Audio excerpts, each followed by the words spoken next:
And now for the next speaker in our program, Ms. Noreen Mallory, who's an author and a 1992 Extension School ALB graduate. We're going to hear from her today about Beyond Ferguson Impacting Racism and Changing America's Historical Narrative. Certainly a hot topic on my campus, as you might imagine. Yes. She is a journalist and author whose writings have appeared in a number of publications, and she has been a staff writer and editor for several Philadelphia area newspapers.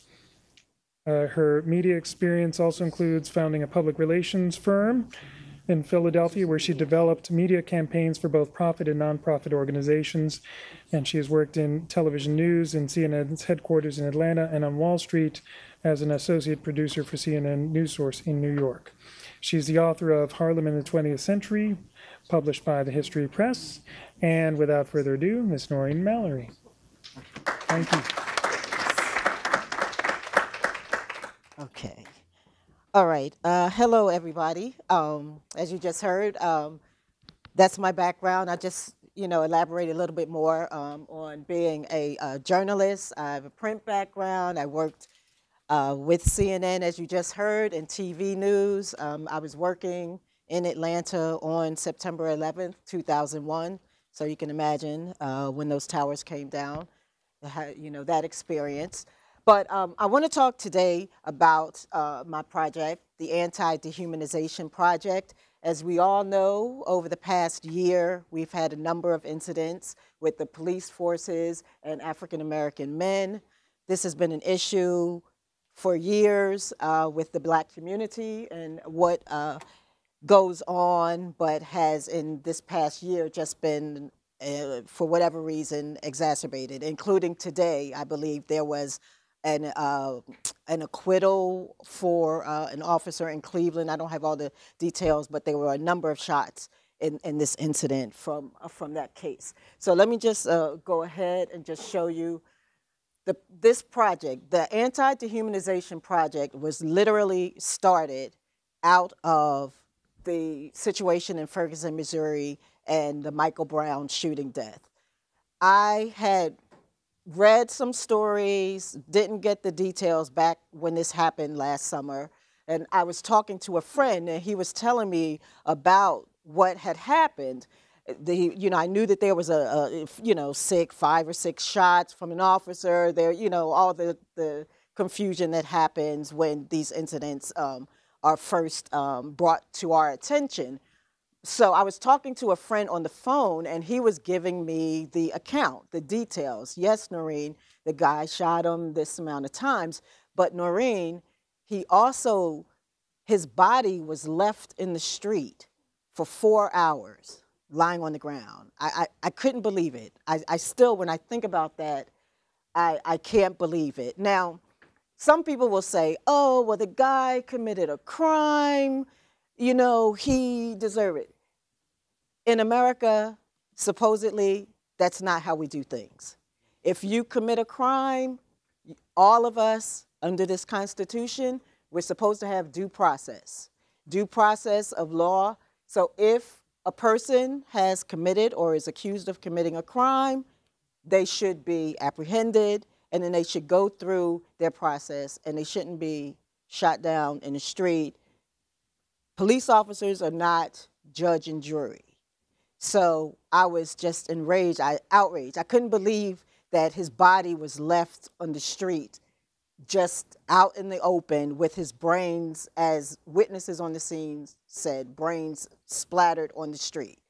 That was what happened with this young man. Typically, with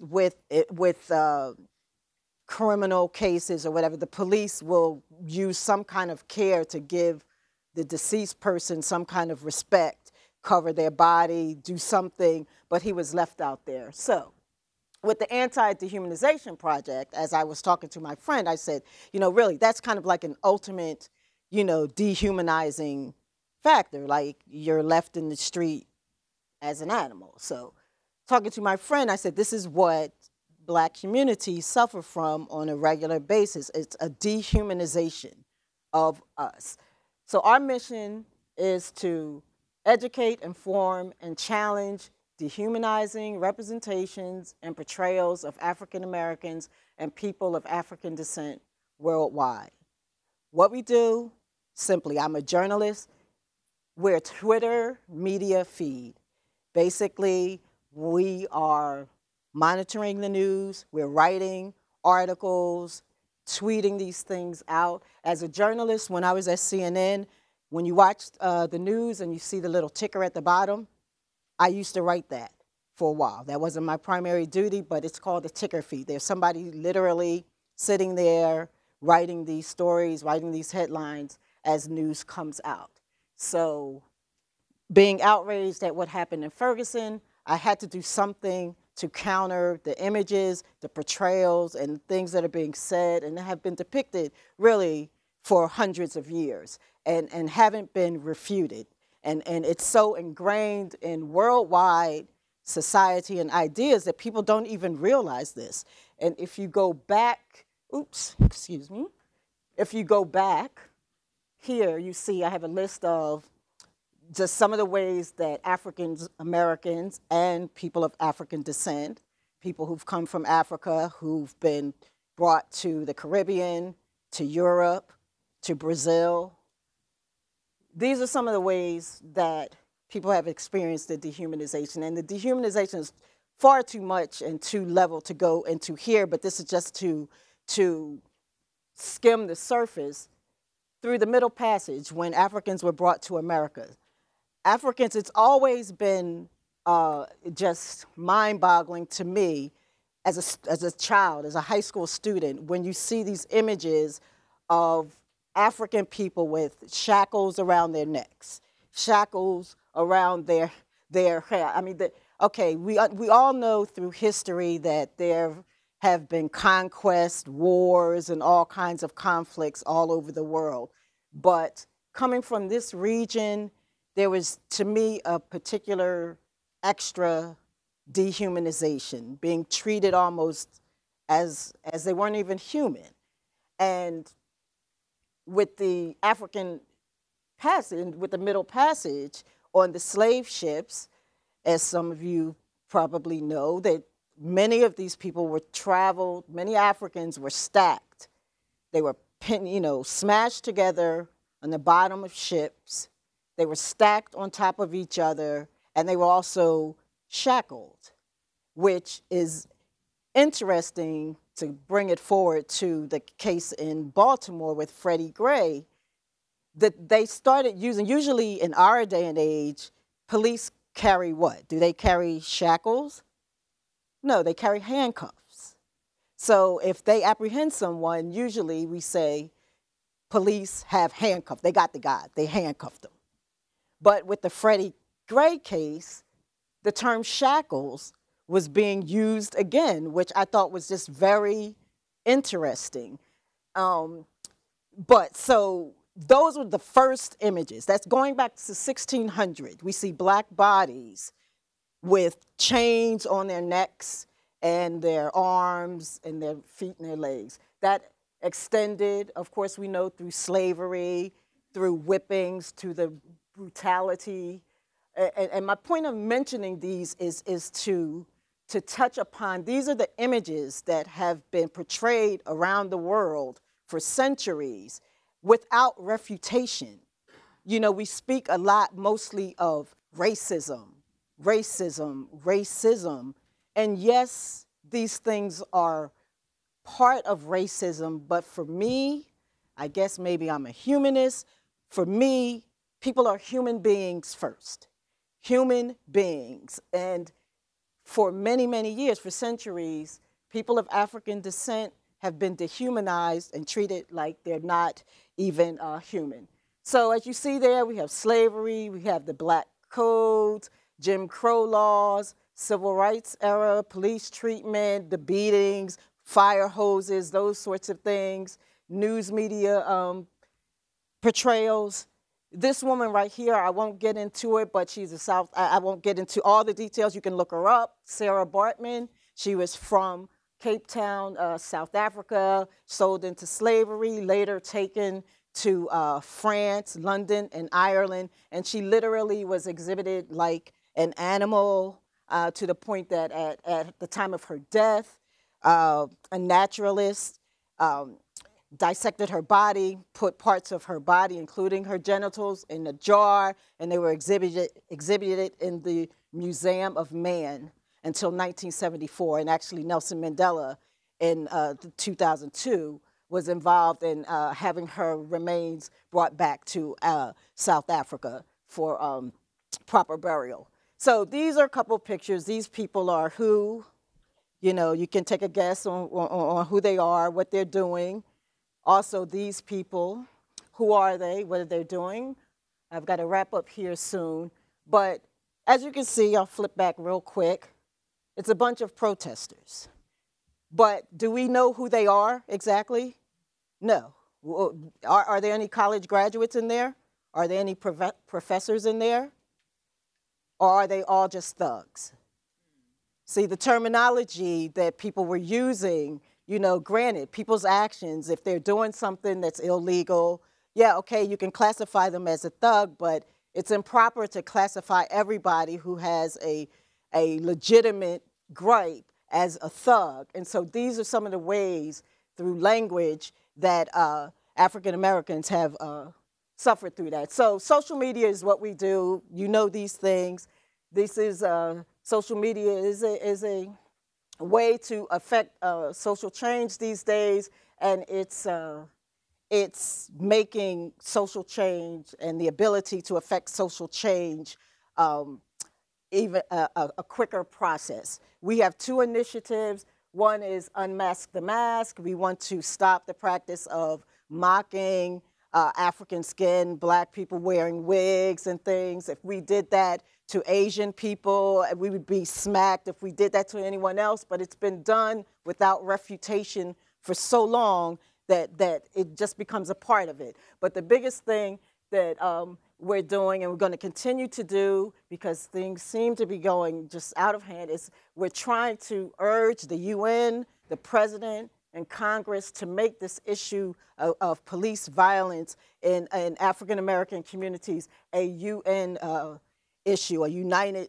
Nations and international human rights abuse issue, because that's what I really think that it is now. That's just a logo from what we did this past fall. We'll be doing it every year for the next few years at least. And as I said, this is our primary goal, to stop dehumanization. Thank you.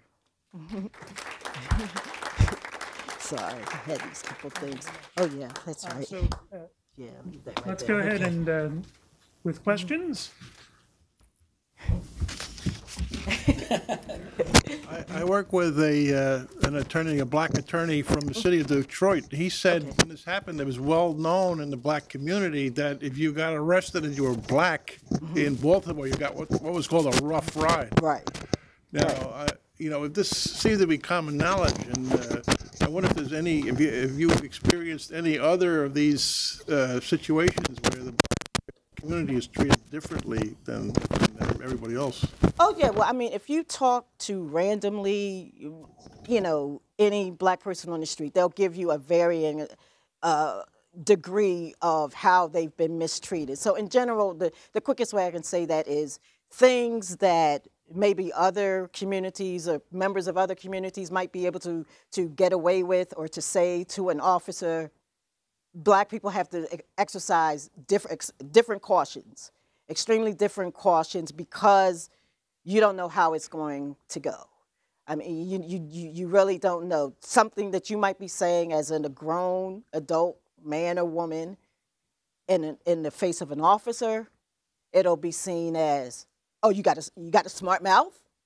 No, officer, I don't have a smart mouth. Well, what are you doing? You said the whole experience is different. So the thing is I'm glad you mentioned, though, that the rough rides from Baltimore, because with the Freddie Gray case, which another point that's been kind of put down is that Freddie Gray did not commit a crime. Now, you can argue all day and say that Freddie Gray shouldn't have run from the police officer. He was afraid. He ran because he was afraid of what was going to happen to him. Whether he should have or shouldn't have run, really doesn't matter, because when you got him, you got him. He's handcuffed. Having a broken or shattered spleen and a crushed voice box and ultimately death. How does that happen from just simply running from an officer when you haven't committed a crime? That's the thing that we're trying to bring attention to. It's well known in Black communities. Somebody might get arrested for a minor offense, and you might get beat up by cops. You know, I think personally part of what's happening now that it's increased, I mean, police officers have difficult jobs. There are people who are committing crimes, all races, colors, people everywhere. And I think that police officers are frustrated, and they've taken their frustrations out wherever. And it's just coming out, and they're not, some people might not be emotionally equipped or psychologically equipped to control it. So I wonder how much of this you're including the role of gender in terms of a lot of the conversations that we've been having recently have been about police violence towards Black men, but we really haven't been talking about women who are, you know, suffering some of the same things, and the media has almost entirely, if not completely, ignored it. So within the context of your project and more broadly, if you could speak to gender.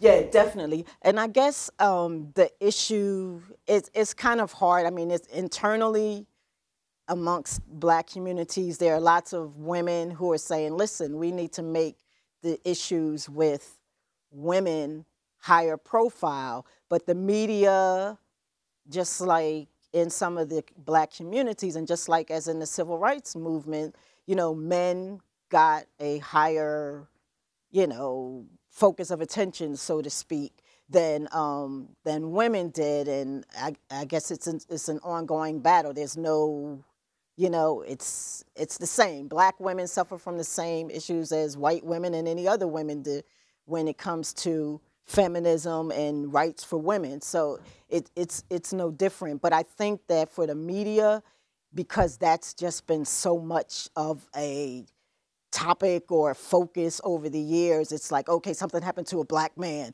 you know, we're going to latch on to that, you know. And maybe there's a sense of Black women don't matter, because on the totem pole, you know, we're down here, you know. So on that note, I wonder if there are any groups that are trying to protect the groups that are traditionally attacked, because it really is a, you know, the police are trained to shoot anyone who flees from them, essentially. So groups under threat, like the Black community, any other criminal community, we can mention many, there are a lot of good people in those communities, and the kids don't understand, often perhaps because their parents don't tell them, the police are always right. You know, you just don't mess with the police. So if you are stopped by a police officer, you do what that person says, or you might die. But, and I mean, people need to tell people this so they don't die. But this is what I think if you talk to, I don't have any sons, but if you talk to any Black mother out there, there's a certain conversation that goes on, especially with a teenage Black male. If he says something to you, don't do anything. But I think, like with the case with Freddie Gray, it was simple. It was a simple eye contact thing, and I just think, really honestly, that I think the police officer took it as a slight, and I'm going to get you. Trained to neutralize anyone who ran away. That's the problem. The police officer has the tools to but do whatever he wants. But if you don't commit a crime, you can't run. So police officer has the decision to make. He has the to kill them. He has the power to do what he thinks is right in that situation, and that's why the police almost never lose. And that's why the youth need, like that one kid's mother who came and grabbed him off the street, I think it was in Baltimore, and said, you get home because I want you to die. That woman was a genius, and her son didn't die. Well, I didn't think she was a genius, but, you know, it's... told him to go make trouble. Yeah. But so there aren't. But it's not trouble. We're always. I've had police officers get him. I've had police officers smack an ID out of my face. You know, it's not the same interaction. I can assure you that my interaction with the police and your interaction with the police will not be the same. I can assure you of that. Yeah. I wanted to mention and just ask you a question, because we need to reframe police action. Police are supposed to be public safety officers, and I think we've gotten far away from. Yeah, everybody who's in the face of a police officer is not a criminal. You have to, we just need to, if you could just speak a little bit more to that in terms of what is necessary for us within a particular situation. If someone is handcuffed, if someone is running away, are police not trained to handle that situation differently? Yeah, well, that's the thing. I mean, like once you've been handcuffed, what can you do? Okay, you can kick a little bit, but then it's okay. But with Freddie Graves, there have been no reports that he was kicking the officers to death. There was none of that. So they took off and then they stopped the van to shackle him. Well, to me, the shackling was to ensure that he had no way to defend himself as he bounced around the back of the van.